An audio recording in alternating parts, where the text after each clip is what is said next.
Let's be honest for a second. Have you been feeling strange lately?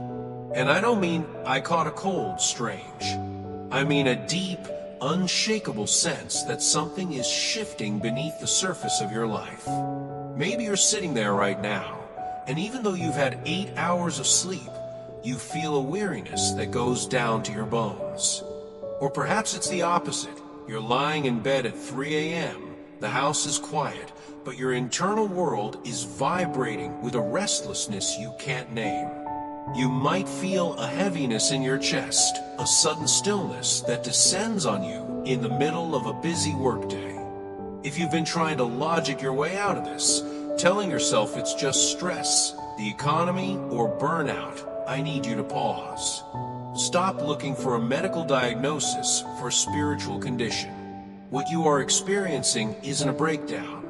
It's a breakthrough in disguise. These aren't random symptoms, they are signals. It is the sound of your spirit knocking on the door of your consciousness, telling you that a massive, divine change is underway. We often think of spirituality as something that happens only in our minds or our prayers. But here is a truth that we often forget. Your body is the instrument through which your spirit plays. When God begins to move in your life, He doesn't just download a file into your brain. He rewrites the code of your entire being, and your physical body is the first thing to feel the upgrade. Think of it like an old house getting rewired for a much higher voltage. If you push high voltage through old, fragile wiring, things spark, breakers trip, and the lights flicker. That is what you are feeling right now. God is expanding your capacity. He is widening the vessel. There is a profound connection between the body and the spirit, a synchronization that science is only just beginning to understand, but mystics have known for centuries. When your spirit begins to align with a new, higher plan that God has for you, your body has to catch up. It has to adjust its frequency. That heaviness, that's gravity shifting. That change in your breathing pattern, that is you learning to breathe in a new season. We have been taught to treat our bodies like temporary hotels, just a place to stay until we check out. But God sees your body as a sanctuary, is a sacred space designed to house His presence. If you are feeling these unexplainable shifts, it is because the tenant inside you is rearranging the furniture. He is clearing out the clutter of your past self to make room for the glory that is coming. So please don't ignore these signs. Don't numb them with distractions or medication just to get through the day. Lean into them. Ask yourself, what is my body trying to tell me that my mind hasn't figured out yet? This is the beginning of a sacred alignment. Your spirit is leading, and your body is learning how to follow. You are not falling apart, you are being prepared. The process of purification. Now let's go deeper. If part 1 was about noticing the signs, part 2 is about understanding the intensity of what comes next. Because let's face it, sometimes this process doesn't just feel like change. It feels like the flu. It feels like grief. It feels like you're losing your mind. You might be experiencing very specific visceral reactions. Maybe you'll be washing dishes and suddenly be overcome by a wave of shivering or holy goosebumps, even when it's warm. Maybe you experience deep, phantom aches in your joints, or a tightness in your chest that feels like heartache, even when nothing sad has happened. Or perhaps you find yourself crying, tears that just flow without a specific trigger. This is what we call holy discomfort. It's crucial to understand that your body holds memories. It holds trauma, old habits, and the energy of who you used to be. When God's presence begins to increase in your life, it acts like a detox agent. It pushes the old toxins to the surface. Those tears, that's not sadness, that is a release. That is your soul exhaling years of held breath. You'll notice this purification hitting your daily habits too. This is usually the part where people think they are going crazy. Suddenly, foods you used to love taste like cardboard or make you feel physically ill. You might wake up one day and realize you simply cannot watch that TV show you used to binge. It feels too loud, too chaotic, too low vibration. You might feel a desperate, almost magnetic pull to go sit by the ocean or to hide away in a quiet room. This isn't you being picky. This is your frequency changing. Your body is intuitively rejecting anything that doesn't match the new level God is taking you to. It's a mechanism of protection and preparation. I love the metaphor of the tomb for this stage. Before the resurrection, there was the tomb. It was dark. It was silent. It was cold. If you were inside the tomb, you would think it was the end. But it was actually the incubator for the greatest miracle in history. Right now, you might feel like you are in that tomb. You feel the cold confinement, the isolation, the frustration of being stuck. You might be asking, God, why does this hurt so much? Why am I so uncomfortable? The answer is simple but profound. The stone is about to be rolled away. Your body is sensing the resurrection before your mind can comprehend it. We humans are so addicted to logic. We want to see the plan, read the memo, and sign off on it. But God often bypasses our logic and speaks directly to our marrow. Your gut knows. Your bones know. They are sensing the approach of the divine. This discomfort is simply the friction of transition. It is the sound of the old self dying so the new self can breathe. The fatigue you feel isn't just physical tiredness, it's the energy required for metamorphosis. A caterpillar essentially dissolves completely before it becomes a butterfly. Imagine how exhausting that must be. So if you are in the thick of this right now, shaking, crying, unable to eat what you used to eat, unable to sleep how you used to sleep, take heart. You are in the dark room, and you are being developed. Do not fear the symptoms. Welcome them. They are the physical evidence that you have been chosen for a transformation that is far bigger than you can imagine. Your body is getting ready to carry a weight of glory that requires a stronger vessel. The sacred separation and environmental shifts. We need to talk about the environment you're living in. And I don't just mean your house or your city. I mean the spiritual atmosphere you occupy. As this internal shift deepens, you're going to notice something that can feel very disorienting, a sudden, sharp decrease in your tolerance for things you used to enjoy. Have you ever walked into a place you've visited 100 times, maybe a favorite restaurant, a crowded mall, or even a friend's living room, and suddenly you just couldn't be there? It wasn't anxiety. It wasn't panic. It was a profound sense of misalignment. It feels like wearing a wool sweater on a scorching hot day. You just want to get out. You just want to go home. This is what happens when your spirit outgrows your environment. When God begins to set you apart, He often starts by making you uncomfortable in the places where you used to fit in. You might find that the entertainment you used to love, movies, music, social media scrolling, suddenly feels loud or empty. It drains you rather than recharges you.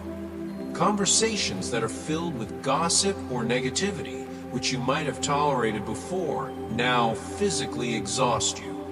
You might leave a dinner party feeling like you just ran a marathon simply because your spirit was fighting against the atmosphere the whole time. This leads to a deep, often misunderstood craving, the need for isolation. In our hyper-connected culture, we are taught that being alone is a bad thing. We equate solitude with loneliness or depression. But in the spiritual realm, solitude is the dark room where God develops your character. If you are feeling a desperate need to pull away, to turn off your phone, to sit in silence, or to just be by yourself, please do not fight it. Do not pathologize it. This is not depression. This is consecration. God is drawing you into a cocoon season. Think about the caterpillar again. When it enters the chrysalis, it is entirely cut off from the outside world. It has to be. If the butterfly tried to form while still crawling around on the dirty ground, it would never survive. You are being separated because you are being protected. Your body is acting as a Geiger counter for holiness, is sensing what is beneficial for your soul and what is toxic even before your brain registers it. That sudden nausea when you eat processed food, that headache when you listen to chaotic music, that is your body establishing a sacred boundary, is rejecting the old to make space for the new. God is essentially cleaning house. He is sweeping out the clutter, the noise, and the distractions that have kept you stagnant. He is stripping away the things that no longer serve the person you are becoming. It feels empty right now, I know. It feels quiet. But remember, an empty room is the only kind of room you can fill with new furniture. So if you feel like you are walking alone, or if the world feels too loud and abrasive, take heart. You aren't losing your ability to cope. You are gaining the ability to discern.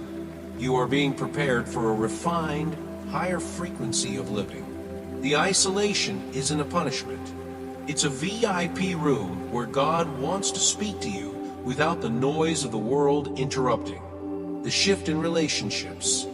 If part 3 was about where you are, part 4 is about who you are with. And I'm going to be gentle here because I know this is the part that hurts the most. This is the part where hearts get broken. As you undergo this spiritual transformation, you will inevitably experience a shifting in your relationships. It is the hardest law of spiritual growth. You cannot take everyone with you. You might notice that people you have known for years, people you love, people you have history with, suddenly feel like strangers. It's not that they have changed, and it's not even that you have changed, though you have. It's that the connection has changed. The bridge between you is no longer holding weight. You'll try to have the same old conversations, but the words fall flat. You'll try to hang out, but you leave feeling completely drained, as if your battery has been sucked dry. This is your intuition warning you. This is your spirit recognizing that the season for that connection has expired. We often cling to people out of loyalty, guilt, or fear of being alone. We tell ourselves, but we've been friends for 10 years. But spiritual alignment doesn't care about tenure. It cares about trajectory. If you are moving vertically toward a higher calling, and those around you are content moving horizontally, the distance between you will naturally widen. This isn't about judgment. It doesn't mean you are better than them, or that they are bad people. It simply means your paths are diverging. Think of a rocket ship launching into space. As it climbs higher, it has to drop its heavy booster engines. Those boosters serve a vital purpose. They got the rocket off the ground. But if the rocket tries to hold on to them while entering the next atmosphere, the weight will drag it back down. Some people in your life were boosters for a previous season. They were there to help you survive or learn or grow up. But they are not built for the altitude you are heading to now. Letting go is not abandonment. It is an act of obedience. If you continue to compromise your energy to make others comfortable, you will delay your own destiny. You cannot heal if you keep reopening the wound by returning to environments that make you sick. You cannot expand if you are constantly shrinking yourself to fit into boxes that are now too small for you. This process requires selective separation. You have to become protective of your energy. Jesus had crowds following him, but he only had 12 disciples. And out of those 12, he only took 3, Peter, James, and John, up the mountain for the transfiguration. Even Jesus knew that not everyone could handle the glory of the next level. If you find your circle shrinking, don't panic. God is not isolating you to leave you alone forever. He is making room for the people who are actually assigned to your destiny. He is clearing the space for tribe members who will fuel you, not drain you. So, if you are grieving the loss of a friendship or feeling the distance grow in a relationship, let yourself grieve. It's okay to miss who they were to you, but trust the separation.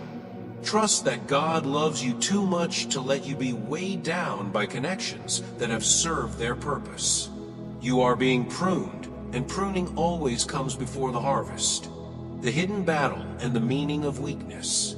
Now, we need to have a very real conversation about what is happening behind the scenes. Because if you don't understand the source of the resistance you are feeling, you will blame yourself. You will think you are failing, when in reality, you are threatening the status quo of darkness. Have you ever noticed that the moment you decide to get serious about your spiritual growth, the moment you commit to prayer, or decide to break a bad habit, or step into a new calling, all hell seems to break loose? Suddenly, your car breaks down, your kids get sick, you feel a wave of unexplainable exhaustion, or old insecurities you thought you buried years ago come roaring back. This is not a coincidence. This is spiritual resistance.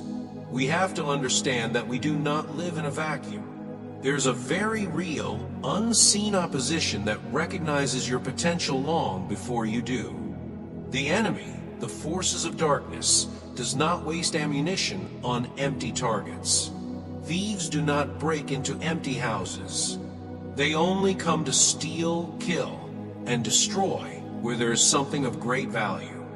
If you are feeling attacked right now, if your body feels heavy, if your mind is being bombarded with doubts like, who do you think you are? Or, you're never going to make it, I want you to flip the script on how you see this. This attack is not proof that you are weak. It is proof that you are dangerous to the darkness. The exhaustion you feel isn't just physical, it is the friction of moving against the current. The enemy's strategy is very specific. He targets your physical vessel. He wants to make you too tired to pray, too worn out to hope, and too sick to serve. He strikes when you are lonely, when you are hungry, or when you are in a season of transition, whispering that your fatigue is a sign of God's absence. But let me tell you the truth. Your weakness is the canvas for God's strength. There is a profound paradox in the spiritual life. When you feel most useless by worldly standards, when you are laid low, stripped of your usual energy and ego, you are actually in the most powerful position possible. Why? Because you have stopped relying on your own limited horsepower and have finally surrendered to the infinite power of the divine. This is the Gethsemane moment. It's that moment of sweating blood, of feeling the immense weight of the calling, of asking for the cup to pass. But it is right there, in that crushing pressure, that the oil is produced. So, if you are in a season where you feel like you're fighting for your life, do not give up. Do not internalize this battle as a personal failure. Weariness is not a sin. It is often a scar of battle. Stand your ground.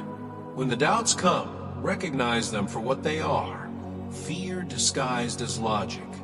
The intensity of the opposition you are facing right now is actually a prophetic indicator of the magnitude of the blessing that is coming.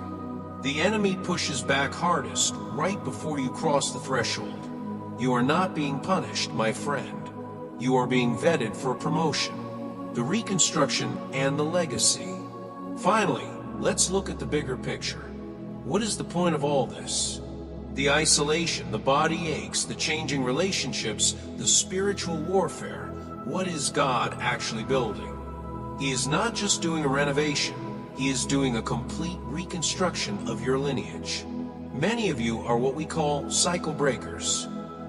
You were born into families or environments carrying heavy burdens, generational trauma, addiction, poverty mindsets, or spiritual blindness. These patterns have repeated for decades, maybe centuries. But the buck stops with you. The intense pressure you are feeling in your body and spirit is the feeling of these old chains snapping. God is using this season to dismantle the old man, not just who you were, but who your family has been. He is scrubbing the cellular memory of fear and failure from your DNA. This is why the process feels so invasive. God is digging up the foundation. When you walk past a construction site where a skyscraper is being built, what do you see first? You don't see the beautiful glass windows. You see a hole. You see dirt, chaos, and excavation. It looks like destruction, but it is actually preparation for weight. God is digging deep into your spirit and your physical character because He intends to build something high. He needs a foundation that won't crack under the weight of the glory He plans to pour out. And here is the most beautiful part. This isn't just about you. You are being forged into a vessel of safety for others. In the future, perhaps a future you can't quite see yet, people are going to come to you. They will come to you broken, confused, and weary, just like you are now. And because you have walked through this fire, because you have allowed God to reconstruct you from the inside out, you will be a safe harbor. You won't just offer them cliches or empty advice. You will offer them a presence, a solid, steady, holy weight that anchors them. Your very body, having survived this transformation, will emit a frequency of peace that heals others just by being near them. This is the ultimate purpose. You are becoming a reservoir. So, trust your intuition during this time. We live in a world that worships logic and data, but your spirit moves faster than your intellect. If your body says rest, rest. If your gut says leave, leave. If you feel a sudden heaviness, stop and pray. Your body is the hardware that runs the software of the Holy Spirit. It knows what time it is on God's clock, even when your mind hasn't caught up yet. You are in the middle of a divine reset. Is painful, yes. Is confusing, absolutely. But you are being rebuilt into something magnificent, something that can stand the test of time and break the chains for the generations coming after you. The old you is gone. The new you is rising. Breathe through the changes, trust the signals, and know that the Master Builder makes no mistakes. You are exactly where you need